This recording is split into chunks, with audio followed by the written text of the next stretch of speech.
Oke, assalamualaikum warahmatullahi wabarakatuh. Kembali bersama saya Mahathir, pemilik channel Ruang Kelasku. Baik, anak sekalian, hari ini kita akan belajar simple present ya. Tapi sebelumnya, alhamdulillah, salatu wassalamu rasulillah. Jadi materi ini simple present kalau yang secara didefinisikan atau diartikan secara sederhana, sebenarnya apa sih simple present itu, Ustaz? Nah, simple present anak-anak sekalian, dia adalah bentuk kalimat sederhana dalam bahasa Inggris yang menunjukkan aktivitasnya sedang berlangsung sekarang. Bukan sedang ya, tapi berlangsung ya di saat sekarang. Nah, nanti akan ada penjelasan di functionnya. Nah, baik. Anak-anak sekalian, simple present itu setidaknya memiliki uh, fungsi dan time signal ya. Jadi fungsi dan time signal. Jadi time signal di sini Ustaz tidak akan tulis. Time signal di sini dengarkan baik, dia adalah penunjuk waktu ya. Kalau misalnya penunjuk waktu present atau sekarang, itu kan ada now, sekarang, atau right now, sekarang juga, dan lain sebagainya. Atau today, ya kan, itu adalah time signal atau penunjuk waktu dari simple present. Hari ini kita akan fokus ke function sama rumusnya anak-anak sekalian. Baik, function atau fungsinya. Ini saya sudah jelaskan berkali-kali bahwa function atau fungsi dari simple present itu yang pertama adalah habitual action. Habitual action ini artinya adalah rutinitas ya, atau kebiasaan yang selalu kita ulang-ulangi setiap harinya. Contohnya apa? Makan beras, minum air, belajar dan lain sebagainya, ibadah dan lain sebagainya. Maka ini disebut dengan habitual action atau rutinitas. Nah, tense yang kita pakai itu adalah simple present. Ya kan, karena dia sekali lagi merupakan habitual action. Nah, beda misalnya kalau dia bukan sebagai habitual action, ya kan? Jadi kalau Anda sekalian mengatakan I play football.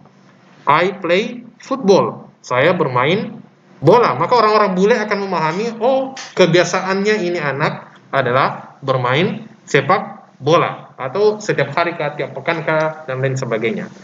Oke, rutinitas.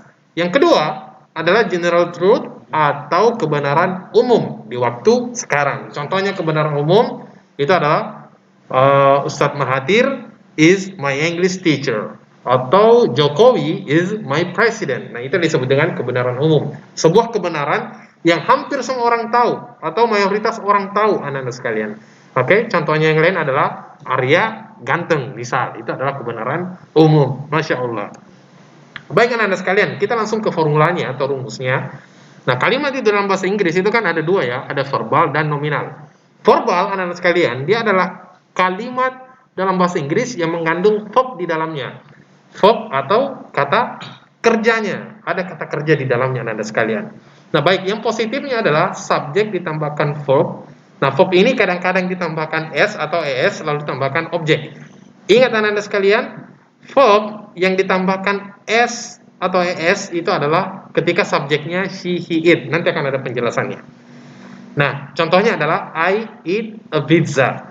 Nah, di sini it-nya atau kata kerjanya yang ini itu tidak ditambahkan s. Kenapa? Karena subjeknya bukan she, he, it. Nah, subjeknya adalah I, maka verb-nya tidak ditambahkan s di sini, di belakangnya. Nah, baik. Langsung ke negatifnya atau ada kata menyangkal. Subjek ditambahkan kata kerja do atau does, ditambahkan not, lalu verb tambahkan objek. Do does kapan dipakai anak-anak sekalian? Kalau subjeknya she, he, it, maka kita akan pakai does. Tapi kalau tidak ada she, he, it di situ, maka yang kita pakai adalah do. Contohnya anak-anak sekalian, I do not atau don't eat the pizza. Kenapa tidak pakai does? Kenapa? Karena subjeknya bukan salah satu dari she, he, atau it, anak-anak sekalian. Baik, berikutnya kalimat bertanya. Do does, ini adalah kata kerja bantu.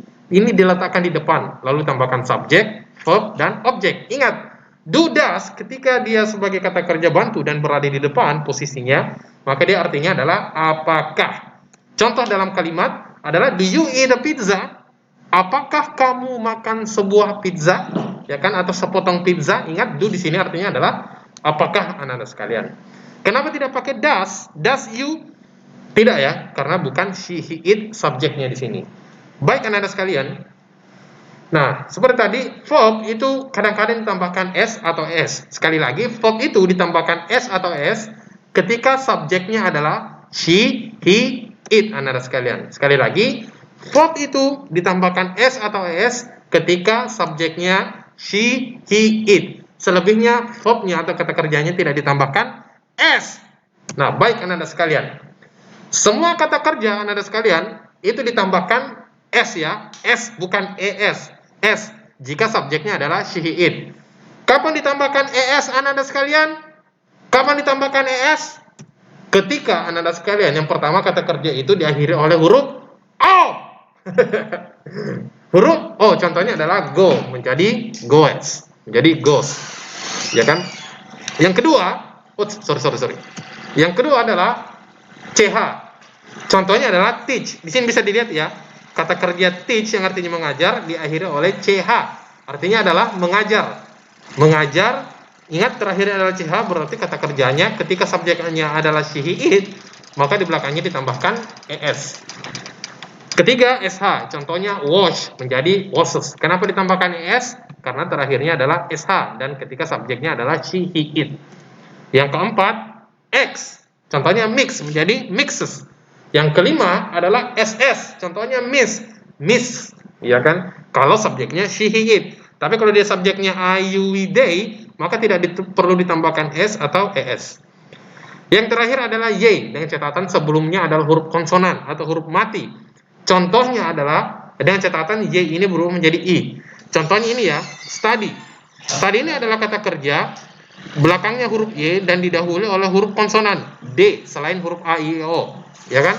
Dia berubah menjadi, jadi y-nya berubah menjadi i, lalu ditambahkan es. Nah, baik anak-anak sekalian. Kenapa ini? Nah, baik anak-anak sekalian. Kita lanjut.